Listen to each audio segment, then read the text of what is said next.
بسم اللہ الرحمن الرحیم وبہ نستعین اما بعد۔ حضرات محترم، معزز سامعین کرام، چند باتیں میں اپنے لیے اور پوری دنیا کی مسلمانوں کے لیے عرض کر رہا ہوں۔ ہم یہ چاہتے ہیں کہ ہماری زندگی کامیاب کیسے ہو، زندگی جو گزار رہے ہیں، دنیا کے اندر جو سانس لے رہے ہیں، یہ زندگی کامیاب ہو جائے۔ اس کے لیے ہم کون سا ایسا عمل کریں جس کی وجہ سے اللہ تبارک و تعالی کی رحمت ہمارے دلوں کے اوپر اترتی رہے، انوارات و تجلیات ہماری دلوں کے اوپر اترتی رہے ہر وقت۔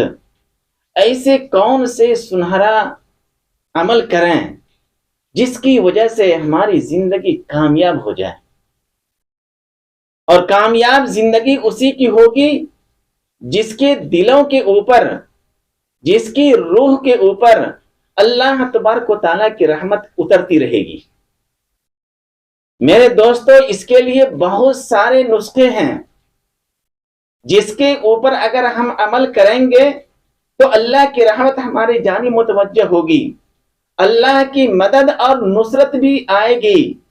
وہ اعمال ہماری زندگی سے نکل گیا ہے، وہ اعمال ہے ہی نہیں۔ دوستو، ہم دنیا کے اندر کھاتے ہیں، پیتے ہیں تاکہ ہماری صحت بالکل تندرست رہے۔ ہر ایک کو اپنی صحت کی فکر ہے، دودھ کھائیں گے، دہی کھائیں گے، مکھن کھائیں گے، اور نہ جانے کیا کیا فروٹ کھاتے ہیں تاکہ صحت مند رہیں۔ لیکن اس کو کسی کو فکر نہیں ہے کہ ہماری روح کمزور ہوتی جا رہی ہے، ہمارا دل سیاہ ہوتا جا رہا ہے۔ اس کے لیے کیا چیز ہم کھائیں جس کی وجہ سے ہماری روح بھی تر و تازہ رہے۔ ایک انسان زندہ ہے، اس کو آپ سوئی چبھائیے، جسم کے اوپر چلائے گا، چیخے گا وہ، کیونکہ اس کا جسم زندہ ہے، اس وجہ سے چیخ رہا ہے۔ اور کوئی انسان مر چکا ہو اور اس کے بدن کے اوپر آپ سوئی چبھائیے، وہ نہ چلائے گا نہ چیخے گا، معلوم یہ ہو رہا ہے کہ وہ مر چکا ہے۔ اسی طرح آج مؤذن صاحب اذان دے رہے ہیں اور ہم دکان بند نہیں کر پا رہے ہیں، اپنے دفتر کو چھوڑ کر کے مسجد تک نہیں پہنچ پا رہے ہیں، اپنے گھروں کو چھوڑ کر مسجد تک نہیں جا پا رہے ہیں۔ اس کا مطلب یہ ہے کہ ہمارا دل اور ہماری روح بالکل کمزور ہو چکا ہے، اس کے اندر اٹھنے کی طاقت نہیں ہے، روح کے اندر چلنے کی طاقت نہیں ہے، دل بالکل سیاہ ہو چکا ہے۔ اس وجہ سے ہم اٹھ کر کے مسجد تک نہیں جا پا رہے ہیں۔ اس کا مطلب یہ ہے کہ جسم تو زندہ ہے، روح مر چکا ہے، ضمیر مر چکا ہے، دل ان کا مر چکا ہے۔ میرے دوستو، ایسے کون سے اعمال ہم کریں جس کی وجہ سے ہمارے دل کے اندر جو ظلمت ہے، جو تاریکی ہے، وہ چیزیں ختم ہو جائے۔ میرے دوستو، ہم اپنے اسلاف کو دیکھتے ہیں، ہم اپنے بڑوں کو دیکھتے ہیں، ہم اپنے علماء کرام کو دیکھتے ہیں تو معلوم یہ ہوتا ہے کہ دلوں کے اوپر، دلوں کی غذا اور روح کی غذا وہ تلاوت قرآن ہے، اللہ کا کلام ہے۔ جتنا رشتہ آپ کا اللہ کے کلام سے مضبوط ہوگا، اتنا ہی آپ کا روح کو غذا ملے گا، اور غذا ملنے کی وجہ سے آپ کی روح بھی مضبوط ہوگی، لاغر اور کمزور نہیں ہوگا وہ۔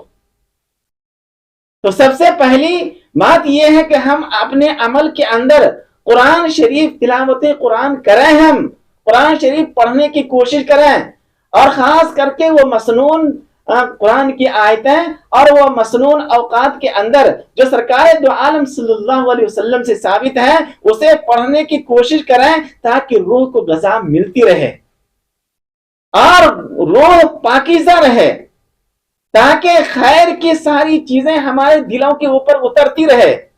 ایئرپورٹ کے اندر ہوائی جہاز اترتے ہیں،